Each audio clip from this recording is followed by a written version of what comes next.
Bardzo proszę o brawa, myślę, że Mohammed z pewnością je usłyszy. Mohammed, it's an applause for you. All right, thank you everybody. Just quick confirmation, can everyone hear me okay? We're doing something a little bit different this time, trying to be a little bit virtual. All right, perfect, I love the applause. Cool. All right, so first, thank you everybody for inviting us to talk. So my name is Mohammed Aboul-Magd, and before we dive into images and talking about the trends about images, thought I'd start off by telling you a little bit about me. So, hi, my name's Mo. I'm from Ottawa, Canada, although I'm in London right now. I'm a product manager at Akamai. I work on our imaging and our cloudlet stuff. Big basketball player, very big basketball fan. I like to code as well, and I am an image enthusiast. So this is a mobile conference, and kind of one of the things I wanted to start off with before we dive into images is, well, how does images actually relate with mobile? Why is it even important? Well, it's important because mobile is a big deal. Really great stat that every 45 minutes, there's about 11,000 babies born. But when you look at the number of cell phones that are activated every day, there's over 80,000 cell phones that are activated every single in a 45-minute span. So there's a ton of smartphones that are beginning to come onto the market and that are going to continue to grow and be on the market. So the entire industry now is becoming mobile. And not only is it becoming mobile and there's this massive number of devices that are being activated, there are all sorts of different devices as well. There's massive fragmentation in the mobile devices that are out there. There's iPhones and iOS devices, there's Android devices, and even when you dig into the Android devices, there's thousands of different types of devices that are out there. So really what we're going to be talking about for the rest of the call is, or the rest of this presentation, is how do we optimize our images and what kind of impact does images have on our mobile devices, but specifically on all the different devices that are out there, and how do they impact our end users. So at Akamai, we've done a lot of research, and we kind of kept ourselves close to the market. And one of the things we've noticed is that the web is becoming richer and richer. So you and I, all of us as end users, are demanding a richer web experience. If you look at websites and the way they looked at back in 1995 and you compare them to today, they're much richer in the experience. And typically what that means is more images on the page or heavier images on the page.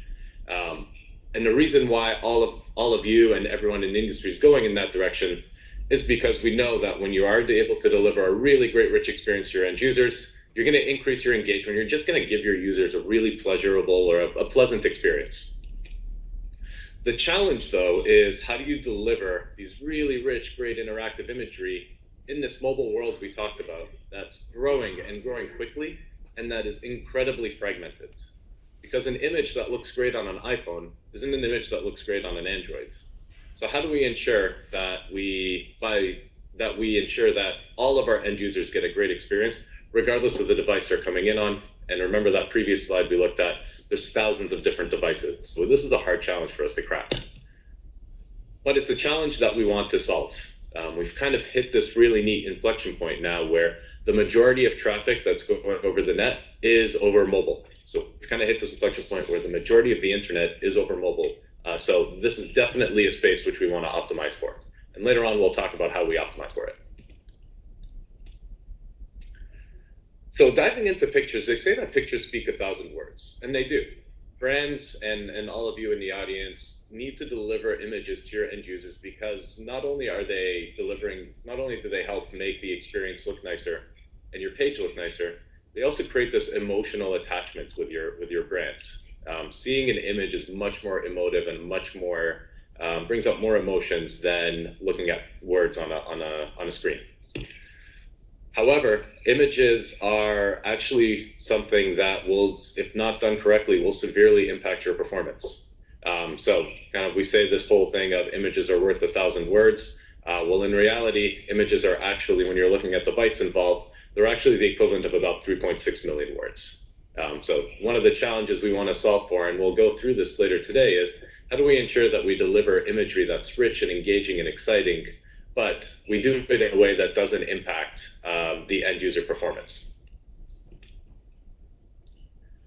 And this is definitely a challenge we're solving for. Just another stat to kind of highlight why this is a really important challenge to solve.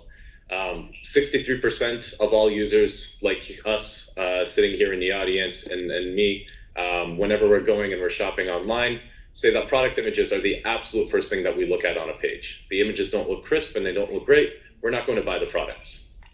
And then conversely, when we're going and reading media articles, when we're going onto newspaper sites, articles that have imagery on them get almost twice the number of views. So if you optimize for imagery and you're able to deliver really great images to your end users, you're going to see your engagement really go up with your end user base.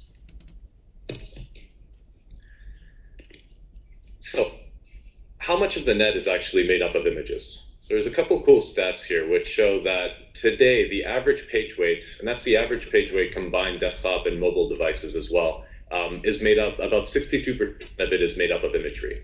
So the majority of the page weight today is imagery.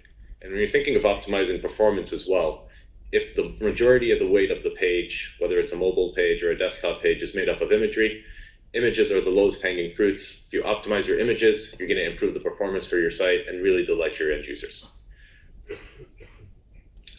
And it's not really just that the number of images on the page are growing, but the images themselves are really getting bigger. You look at a stat over the last several years, there's been about a 3.5x increase in the size of a JPEG that you find on the page. And all of that is driven by these new high resolution devices that we have. These 2x, 3x, 4x displays that are coming out, all sorts of Apple TV apps that need to be supported and have imagery that look great on 4K TVs. So not only are the number of images beginning to grow, the size of the images are also growing as well. So this is definitely a challenge we need to solve for, and we need to solve for really quickly. So one of the other reasons why imagery has really grown over the past little while is oftentimes what we're doing is, in our quest to deliver really great experiences to our end users, we want to deliver the highest quality image possible. So if everyone in the audience is familiar with like JPEGs, for instance, JPEG quality goes on a scale from 100 all the way down. 100 is sort of the top quality. We have this thinking as marketers, as we try to think of how we deliver these really crisp images to our end users, that we need to deliver JPEGs and image formats to our end users that are 100% quality. In reality, though, that's not actually the case. We can get away with doing more compression on our imagery, which will reduce the byte size, without impacting any of the visual fidelity for our end users. So it's a win-win. We give our users that delightful experience, that's really emotive, that's really high quality, but at the same time, we're able to shave off bytes so that we don't impact performance. So really example on the screen here, I can't see the audience, but at some point, show of hands of who can tell the difference between these 5 images who are all set at different quality levels. The human eye can't perceive the difference. So we should be trying to compress our images as much as possible and being responsible in that respect. So we spent a lot of time talking about mobile devices, the growing number of mobile devices out there. Why is this problem even important for us to solve? Why is this image problem important for us to solve? And kind of scaring the audience a little bit in, hey, the number of images is really growing and the size of the images is growing. Well, how do we solve this problem? Well, one way we solve this problem is by implementing something like responsive web design. So responsive web design is a way for you to deliver your website to that single code base that looks great on not only desktop sites, but also looks great on mobile sites as well. So effectively, the site itself will detect the viewport width and then will adapt and change the layout in order to deliver the end user an experience that looks great on that smaller screen, on that smaller real estate that you have. So responsive web design has been around for a while. And here's an example on the screen of a responsive web design site for Porsche, where they actually adapt the way that the site looks based off of the device that the user is coming in on. So but one thing that often gets overlooked in responsive web design, though, is the performance problem. So responsive web design solves the aesthetic problem, delivering a great experience to the end user. But if not done correctly, you can actually impact performance and impact it really heavily on mobile devices. So let's take a look. One of the ways that responsive web design sometimes gets implemented is we end up sending down these massive images that are intended for desktop devices all the way down to our mobile devices, which are much smaller. And that's probably the #1 contributor by images to mobile devices that really impact performance. So let's take a look under the hood of what happens here on this particular site. So we've got the flagship image, which was on our page earlier on that previous slide. And if we look at the details here, we'll notice that this image is 1600 pixels wide, and it's about 250 kilobytes in size. So, and if you look at the details of this site on a mobile device, and here all we're showing on the screen here is a Chrome browser being simulated a mobile device being simulated on Chrome. You'll notice that this 1600 pixel wide image is actually being downloaded by this mobile device. But in reality, this mobile device can only show a maximum of 320 pixels. So what's happening here is this device is spending all this time, and we're using up all of our end users' data to download all these different pixels. And at the end of the day, the mobile device is only going to show about a quarter of those pixels. And this is really bad for our end users' performance, and is really bad for the memory consumption and the battery life of our end users as well. So we want to try to ensure that we're always sending down the right image size for our end users and not suffering with the download and shrink problem under the hood. Kind of another approach to responsive web design when you're considering your images is you're downloading all the images in the background and you're hiding them, and then you're just displaying them when the end user gets there. That also poses a problem as well, since you're forcing your end users to download all these different image bytes that may actually be larger than the width of the device, and which we may not ever get to. And the problem there is, as end users, we all can identify with this, is A, we're downloading a lot of bytes that our user's never going to see, so we're eating up the data plans. And then B, we're spending a lot of time, a lot of memory, and a lot of battery on the end device to decode and then display these images on the screen. So this is also another technique or another problem that we absolutely want to avoid. And how do we avoid it? Well, we avoid it by making sure that we send down the perfect sized image for every single device that the end user is coming in on. So if the end user is coming in on a desktop device, let's send them that big 1600 pixel wide image. The end user is coming in on a small mobile device, let's say an iPhone 7 or a Nexus device that's only 320 pixels wide.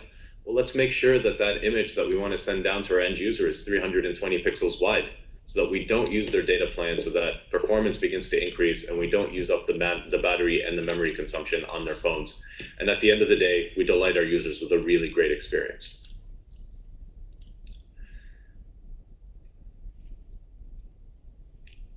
And when you're able to do that, when you are able to deliver these really great, these images which are sized perfectly for the device, one thing you'll notice is that your performance will begin to increase, because you can get away with decreasing the byte size by almost about 3/4 of the way, by almost 4 times, which is going to be less bytes to download, less bytes to render, and the performance of your site is going to improve on mobile. And if you remember that very first stat that we showed at the beginning, where the majority of the traffic is now coming in over mobile devices, we absolutely want to optimize for this, because our end users are going to start to convert on those mobile devices. So I talked a lot about the images, and I've kind of thrown it around a little bit, or mentioned it in passing, of the memory consumption on our phones. Oftentimes when you're thinking of performance for your website, or you're thinking about optimizing your mobile site, we think of the bytes that the end user has to download. How do I optimize and show only the smallest number of bytes for our end users? We don't think about the other side of, well, how are these bytes going to be rendered on the phone? Our phones are not PCs. There's not a lot of power on these phones. Your iPhone 7 is about the same battery or the same power as your MacBook from about 5 or 6 years ago. So there's not a lot of memory there. There's not a lot of power there. There's not a lot of power consumption. There's not a lot of battery power there as well, or not a lot of CPU. So we really have to be careful with the types of assets we're asking these small little devices to generate and work hard to show. So to kind of illustrate how much of an impact images can have on your mobile device, and specifically on the memory of your mobile device, let's take a look at an example. So here's a really big example. This is a big, massive image. And if we look at this image, let's look at the details. So this image is 1280 pixels wide, so this is definitely a huge image. This is not an image we want to send down to a mobile device, but let's take a look at what happens if we do send this down to a mobile device. And in terms of the height, this image is about 520 pixels wide. Now, one thing often we don't realize when we're sending down images to our end users is the images get downloaded by the device, and then they have to be decoded in memory. So they have to be unpacked. Remember, we're sending down formats which are already compressed. These formats are JPEGs, they're WebPs, they're JPEG XRs, they're GIFs. These are all compressed images that need to be decompressed by the mobile device. And the way they get decompressed is effectively, it's sort of an equation that is the pixels of the width times the pixels of the height times 4. And the reason why it's times 4 is because of the color display of your device. Most devices display the images in RGB format. RGB has sort of 4 different axes like you guys are seeing here. And really all RGB does is it tells the device what kind of color to render for each of the pixels.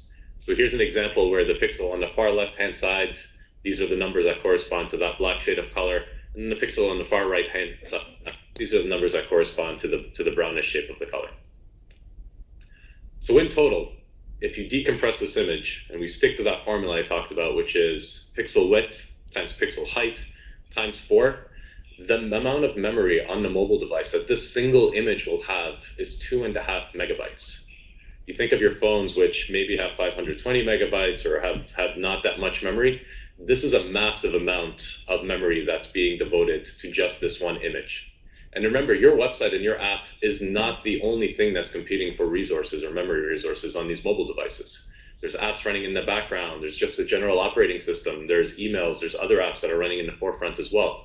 So you only have a very small, tiny amount of memory to play with. And if you end up sending down these massive images to your end users, their phones are really going to struggle, and we're not going to be able to delight them. We're not going to give them a great experience. And yeah, here's the stat that I mentioned earlier. About 25% of Android phones have only 512 megabytes of RAM. So 2.5 megabytes is a massive amount of space, and it's really precious. We want to be careful and make sure that we use that space as efficiently as possible. And the way we actually use that space efficiently is by ensuring we send down the right image size to our end users. So not sending down the 1200 pixel wide image, let's make sure we send down the 300 pixel wide image. Just another really cool stat as well is, we talk about mobile, or we think about mobile in terms of this big giant category that everything is sort of uniform and the same. In reality though, mobile devices aren't equal.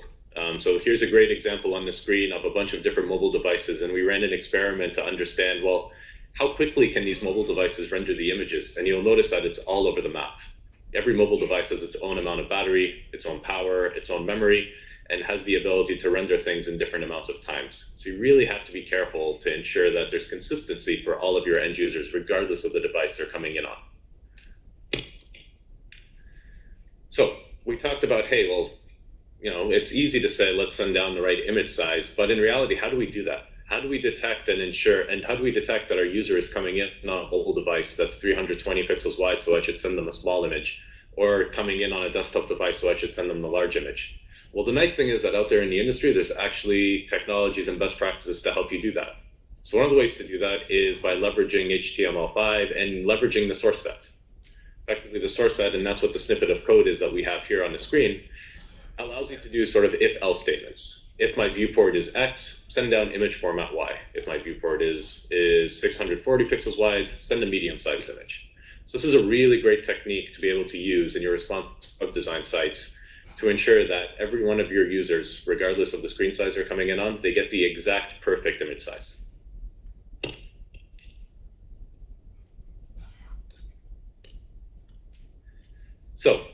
So far, we spent a lot of time talking about ensuring that you send down the right image size to your end user. And if you can do that, you're going to really improve the performance and the experience of your sites. You'll get a lot of bang for your buck. But there's other ways to ensure that your end users get optimal image sizes as well down to the devices. The other way that you look at it, and it's really the second lever you can pull when you're looking at how do I ensure that I deliver to my end users is really high fidelity images, but ensure that the bytes are low as possible, is formats. So on the screen, we've got all the common formats that are used on the web today, and predominantly they're JPEGs, GIFs, PNGs. But lately, what's happened is there's a lot of new cool formats that are coming out. So all the browser vendors have begun to roll out their own browser-specific image formats. Effectively, Google, Apple, Microsoft, all thought, there's got to be a better format than JPEG. One that'll get us more compression without sacrificing visual fidelity. And they all accomplished it. So Google created a format called WebP, which is about a 35% byte savings on JPEG. And then Apple and Microsoft also created their own formats as well that you can see on the screen here. So by leveraging these formats, these are these are also other ways that you can ensure that your images are as small as possible without sacrificing the visual fidelity. So we've talked about kind of the best techniques and the best practices in the industry to ensure that your users get the best experience. One of the things we haven't touched on is just the general complexity involved. So this is a cool exercise I like to go through, and we'll go through this pretty quickly as well. Let's say we're going to write a responsive web design site from scratch. Well, for every image on our page, and we're going to follow all the best practices. So for every image on our page, let's make sure we create the sizes we care about for the breakpoint. So in this example, care about 3 different breakpoints. Let's create the 3 different sizes. Let's create the 4 different formats we care about that we just saw on the previous screen. Device pixel densities. We don't want to send low-res devices to a high-res device because that's really going to impact the end-user experience. And on the other side, we don't want to send a high-res image to a low-res device. So let's say we care about 3 different DPRs. Network condition. We don't want to send big images to our users who are on very bad network conditions. We want to send them something small they can get really quickly. So let's factor that in as well. And immediately you see that for every image on our page, just for optimizing by size, for the size and the performance of the images, we would have to create over 100 variants. Multiply that times the number of images we have on our page, times whatever transformations we have to create. And these are massive amounts of images we have to create, manage, store, and maintain. And we end up, when we think about this problem, we end up looking like this guy. This is a big pain. This is something we definitely don't want to deal with. And that's only half the problem. The other half is, well, once you've actually figured out how to create all these image variants, how do you determine when to deliver the right variant to the end user? So for example, how do you make sure that the iPhone 7 user who's using the Safari browser gets this type of image? Or the Google Nexus user who's using a native browser gets this other type of image? Writing that code to parse that really complex decision tree that has device size and device width and device pixel density ratio, network, et cetera, is a really hard thing to do. Yes, there's source set, there's other types of best practices out there that help us do it, but it doesn't get us all the way. So really at Akamai, we're super focused on this problem, and I'll kind of wrap up by just really highlighting, why we're focused on this problem. We spent a lot of time looking at this problem and looking at those 2 challenges I just talked about at the end, which is creating all these images is a pain, and then also writing that logic to parse that complex decision tree is a pain as well. The goal, or the thing that we've been working towards at Akamai, is to ensure that we try to eliminate this pain, eliminate this complexity as much as possible, so that you can go and continue to deliver these really great experiences to your end users without having to worry about all that different logic and all these different images that you have to create. We'll effectively attempt to automate the process for you without you having to worry about it, so that you can continue to deliver these really great experiences to your end users. So, just kind of went through these slides very quickly here at the end because I am running out of time. But if you are looking for questions, if you do have any questions on any of the best practices, any of the trends we're seeing in the industry in the mobile world, or on kind of how Akamai is looking to solve the problem with Image Manager and our approach and things we've seen with our other customers and trends in the industry, please come on by the booth. I won't be there, but we have our entire team there who is fantastic, and they'll be able to answer all the questions that you have.